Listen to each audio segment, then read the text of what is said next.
விவகாரத்தை நீங்க எப்படி பாக்குறீங்க? 3 நாளா பிரச்சனை போயிட்டு இருக்கு சார். நீங்க எல்லாம் எப்படி பாக்குறீங்க?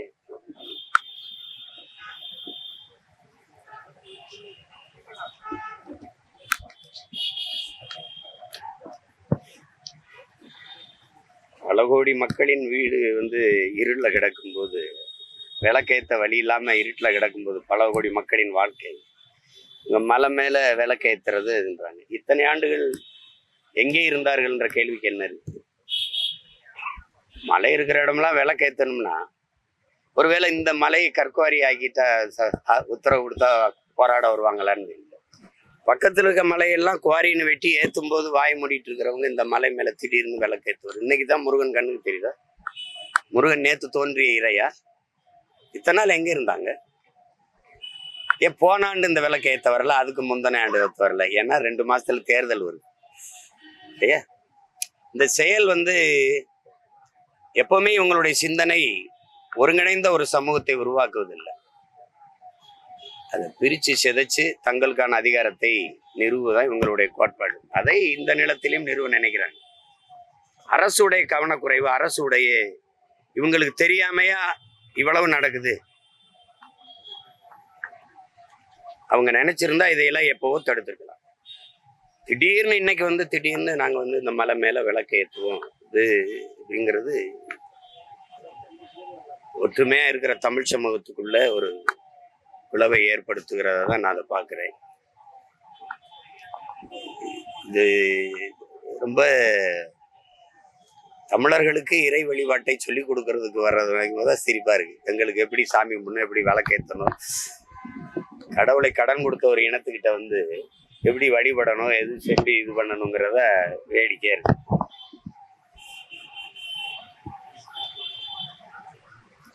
ஆனால் எல்லாத்தையும் அமைதியா பார்த்து கொண்டிருக்கிற என் மக்கள் தேர்தலில் அவர்களுக்கு எல்லாருக்கும் ஒரு பாடம் புகட்டுவார்கள். இதை சாதி மத மோதல்களை உங்களுக்கு தெரியும். புரட்சியாளர் அம்பேத்கருடைய நினைவு தினத்தை அன்னைக்கு பாபர் மசூதி இடிக்க வேண்டிய தேவை வந்தது. தாழ்த்தப்பட்ட மக்கள் எழுச்சி உருகிற அந்த எழுச்சி நாளை சிதைக்கணும். அதை வேற நோக்கம் இருக்குது. நீங்க இந்த நாள்ல நீங்க பாத்தீங்கன்னா எல்லா இடங்களிலேயும் நெருக்கடி இருக்கும். சோதனை, தேவையற்ற சோதனை, தேவையில்லாத சோதனை, விண்ணூர்தி நிலையம், தொடர்வண்டி நிலையம், இரவு பகல் எல்லாம்.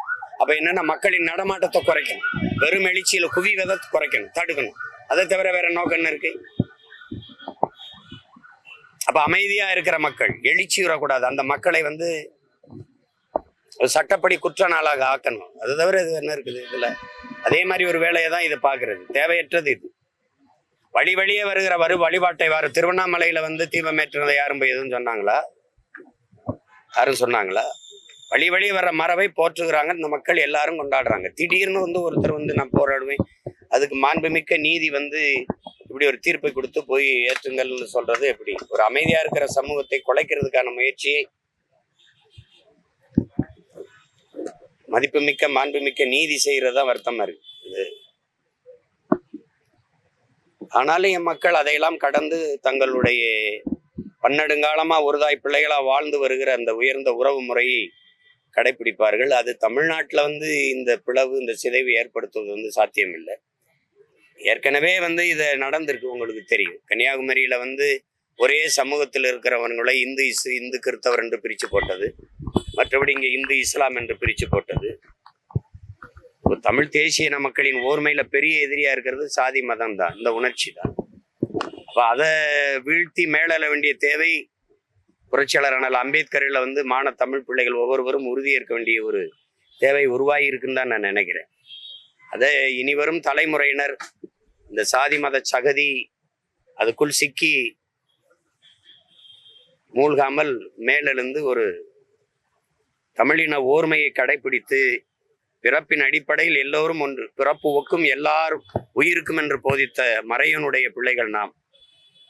அதைத்தான் இந்த உலகில் எல்லா பெரும் மேதைகளும் கற்பிக்கிறாங்க. குறிப்பா அண்ணல் அம்பேத்கர் வரைக்கும் அதுதான். பிறப்பினாலே உயர்ந்தவன் தாழ்ந்தவன் கிடையாது. ஒருத்தனுடைய செயல்பாடை வைத்துத்தான் உயர்ந்தவன் தாழ்ந்தவன் மதிப்பிடணும். அதேதான் எங்க தாத்தா தெய்வ திருமன் முத்துராமலிங்க தேவரும் சொல்றாரு. பிறந்ததுனாலே ஒருத்தன் இந்த சாதியில பிறந்ததுனாலே தாழ்ந்தவன், இதுல உயர்ந்தவன் சொல்லக்கூடாது. அவனுடைய செயல்பாடை வைத்து, அவன் குணநலனை வைத்துதான் அவன் உயர்ந்தவனா தாழ்ந்தவனான்னு மதிப்பிடணும். அதை தான் அண்ணல் அம்பேத்கரும் சொல்றாரு. நான் மது அருந்த மாட்டேன், மனைவி தவிர வேற ஒரு பெண்ணை கனவுல நினைக்க மாட்டேன், சூதாட மாட்டேன், களவு செய்ய மாட்டேன், பொய் பேச மாட்டேன், ஊழல் லஞ்சம் செய்ய மாட்டேன். இந்த சமூகம் எது ஒழுக்க நெறின்னு கட்டமைச்சிருக்கோ அதன்படி வாழுகிறான். நான் தாழ்த்தவன் சொல்ற. அவன் குடிச்சிட்டு வேட்டி வந்து தெருவில் இருக்கிறான், கண்ட கண்ட பெண்கள் தாலி இருக்கிறான், ஊரான் சொத்தை கொள்ளையடிக்கிறான், அவன் லஞ்சம் பெறான், ஊழல் போடுறான். சமூகம் எதையெல்லாம் குற்றம்னு சொல்லி வச்சிருக்கோ, அநீதி அறமற்ற செயல்னு சொல்லியிருக்கோ அதையெல்லாம் செய்யறான். அவனை இந்த சாதியில பிறந்ததுனாலேயே உயர்ந்தவங்கிற இது எப்படி இருக்கிறதுங்கிறது. இதுக்கு யார்கிட்ட பதில் இருக்குது? யார்கிட்ட பதில் இருக்குது? இந்த சாதியில நான் பிறக்கணும்னு யாரும் வர வாங்கி வந்து பிறக்கலையே. நீ பிறந்தவன நீ தான் இந்த சாதின்னு வைக்கிற, நீ தான் இந்த பேருன்னு வைக்கிற, நீ தான் இந்த இடத்துல வாழணும்னு வைக்கிற, நீ தான் இதை படிக்கணும்னு வைக்கிற.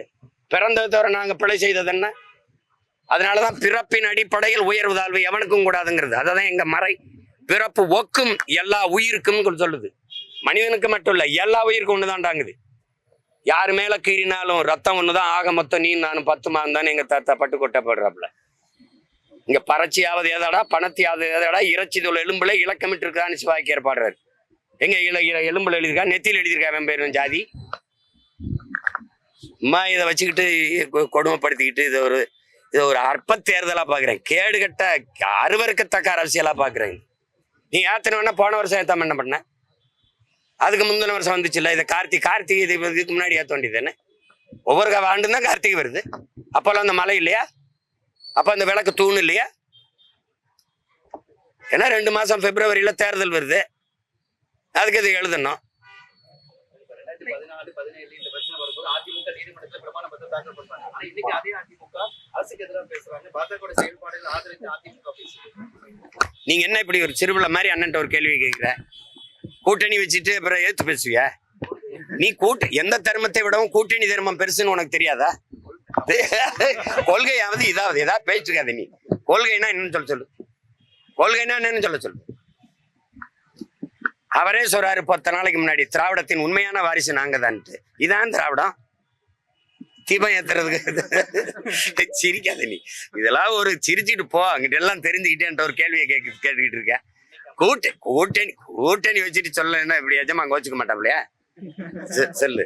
நீ என்ன ஈடி ரைடு வரணும்னு நினைக்கிறியா? இல்ல ஏதோ பிரச்சனை என்ன? யாருது?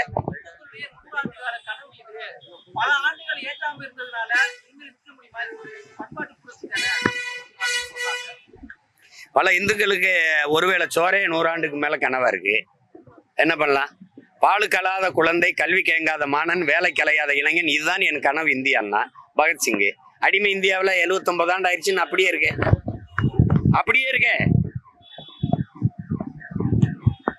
இந்துக்கு ஒரு கனவு, இந்தியாவுக்கு ஒரு கனவு. இது எப்படி ஒரு ஆளுகிற ஒரு கட்சி ஒரு நாட்டுல இந்து மக்களின் ஒற்றுமைன்னு பேசுது. இந்துக்களுக்கு ஒரு கனவு இருக்குங்குது. இந்திய மக்களின் ஒற்றுமைன்னு தான் பேசணும். நாட்டின் மிக உயர்ந்த இடத்துல இருக்க ஐயா உள்துறை அமைச்சர் அமித்ஷா வந்து சொல்றாரு, இது இந்து மக்களின் ஒற்றுமை, இந்து மக்களின் எழுச்சிங்கிறதுல ஒற்றுமைங்கிறதுல. அப்ப இந்திய மக்களின் ஒற்றுமை என்ன ஆகும்? எப்படி? அப்ப ஒரு மதத்துக்கு ஒரு கனவு இருக்கு. எப்படி எப்படி இது என்ன கனவு? விளக்கேத்துறது. பல வீடுல விளக்கு இல்லாம இருண்டு கிடக்குது. அம்பேத்கர் பாஜக அமைதி பேரணி போறாங்க. நீங்க சென்னையில பாஜக மாநில தலைமையில அமைதி பேரணி போறாங்க. அப்படின்னா பேராபத்து இருக்குன்னு அர்த்தம். ஆழ்கடலின் அமைதி எப்படி புயலா மாறுதோ தம்பி, இப்ப பேராபத்துன்னு அர்த்தம். புரியுதா? புயலுக்கு பின்னாடி அமைதி, இவங்க அமைதிக்கு பின்னாடி புயல். புரியுதா? வேற ஏதாவது கேள்பா? என்ன கேட்ட?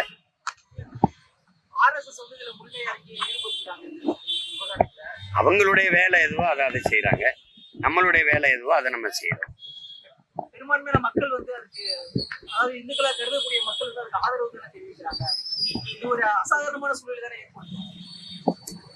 யாரு விளக்கு ஏத்துற மரபு இருக்கிற இடத்துல, இப்ப திருவண்ணாமலையில விளக்கு ஏத்துறது யாரும் எதுக்குறாங்களா? திடீர்னு போய் ஒற்றுமையா இருந்து இருக்கிற மக்கள் இடத்துல திடீர்னு எங்க இருந்து ஆட்களை கூட்டிட்டு வந்து இந்த வேலையை செய்து விடுறது என்ன பண்றது? அந்த உணர்வுல இருக்கிறவங்க செய்வாங்க. இது எப்பவுமே இது ஆபத்தான உணர்ச்சி. சாதி மத உணர்ச்சி வந்து எப்பவுமே ஆபத்தான உணர்ச்சி. அதான் திரும்ப திரும்ப நம்ம முன்னோர்கள் சொல்றாங்க. இந்த சாராயம்லாம் அந்த மற்ற திறப்பொருளான இருக்கிற திட பொருளா இருக்கிற இந்த கஞ்சா இதெல்லாம் குடிச்சாத்தான், நாக்கில தொட்டு வச்சாத்தான். ஆனால் சாதி மதமும் சொன்னவனே போதை ஏறிடுங்கிறாங்க.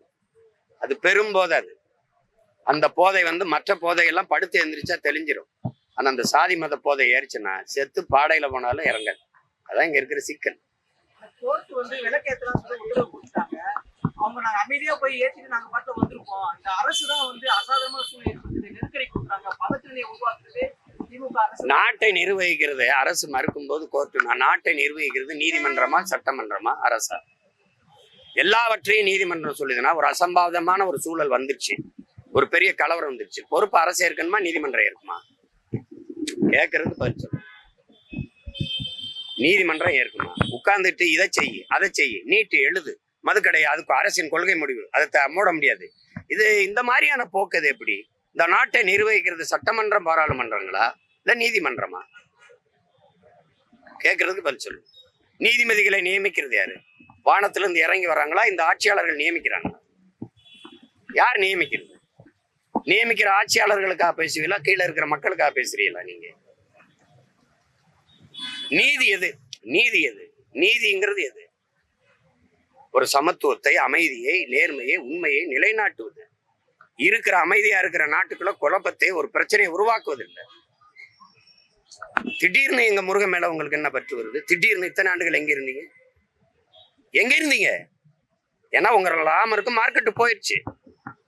அங்க வந்து பூரி ஜெகநாதர் எடுத்தீங்க, அங்க ஐயப்பனை எடுத்து பார்த்தீங்க, இப்ப இங்க முருகனை தொட்டு பாக்குறீங்க. வேற என்ன? உங்களுக்கு முருகனுக்கு என்ன சம்பந்தம் இருக்குது? சொல்லுங்க, என்ன சம்பந்தம்? ஏன்னா ராமருக்கு அங்க மதிப்பு இல்லாம போயிட்டுது. கோயில கட்டிட்டீங்க, அந்த பிரச்சனை முற்றுப்பட்டுருச்சு. அங்க அகிலேஷ் அயோத்தியிலேயே ஒரு தாழ்த்தப்பட்ட ஒருவனை பொது தொகுதியில நிறுத்தி உங்களை தோக்கடிச்சுட்டான். அங்க செத்துருச்சு, அங்க செத்துருச்சு, அங்க முடிஞ்சு. அதுக்கப்புறம் மாநிலத்துக்கு இருக்கிற ஒவ்வொருத்தனும் எவன் பெரிய மதிப்பு வச்சிருக்க அந்த கயிறை இருக்கோ அந்த நம்பிக்கை தூக்குறீங்க.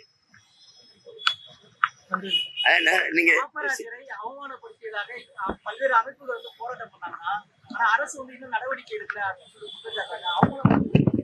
அரசுக்கு தெரியாம எப்படி? அரசு தானே 2 ஆயுதம் ஏந்திய 2 காவலரை அவருக்கு பாதுகாப்பு கொடுத்துருக்கிறது யாரு?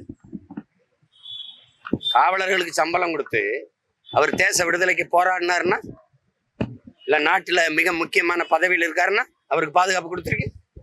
ஒரு வலையொலி நடத்துறவருக்கு யாரு காசுல எதுக்காக நீ ப்ரொடெக்ஷன் கொடுத்துருக்க, பாதுகாப்பு கொடுத்துருக்க? யாருக்காக கொடுத்துருக்க? யாருக்காக கொடுத்துருக்க? எல்லாரையும் இழிவுபடுத்தி பேச சொல்லி, உங்களுக்கு எதிரானவனை கருத்து பரப்ப சொல்லி, அசிங்கமா பேச சொல்லி, அவமதிக்க சொல்லி அதானே செஞ்சிட்டு இருக்காரு. சொல்லுங்க, நீ பாதுகாத்து வச்சிருக்க? இப்படி ஒருத்தனை பாதுகாத்து வச்சிருக்க. எத்தனை நாள் வச்சிருவ? எத்தனை நாள் வச்சிருவ? நீ எத்தனை நாள் வச்சிருவ? இன்னும் எத்தனை வருஷம்? இன்னொரு 50 வருஷம் இந்த ஆண்டற போறியா? எத்தனை வருஷம், எத்தனை நாள் வச்சிருவ நீ? எதுக்கு அவனுக்கு பாதுகாப்பு கொடுத்தா சொல்லு? எதுக்கு கொடுத்தா சொல்லு? என்ன உயிருக்கு? வாயை ஒழுங்கா வச்சுட்டு இருந்தா என்ன அச்சுறுத்தல் வருது? எதுக்கு அச்சுறுத்தல் வருது? எது வைப்ப? யார வைப்ப? யார வைப்ப? நீ யார வைப்ப? கருணாநிதி வைப்பியா? அண்ணாதுரை வைப்பியா? ராமசாமி வைப்பியா? இவன் ராமசாமி வைப்பியாயா?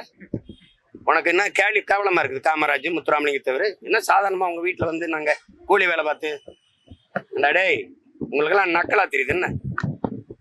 ஜனநாயகவாதிகளா நாங்க வாழும்போது ஜனநாயகவாதிகளா இருக்க விட்டுறணும். புரியுதா?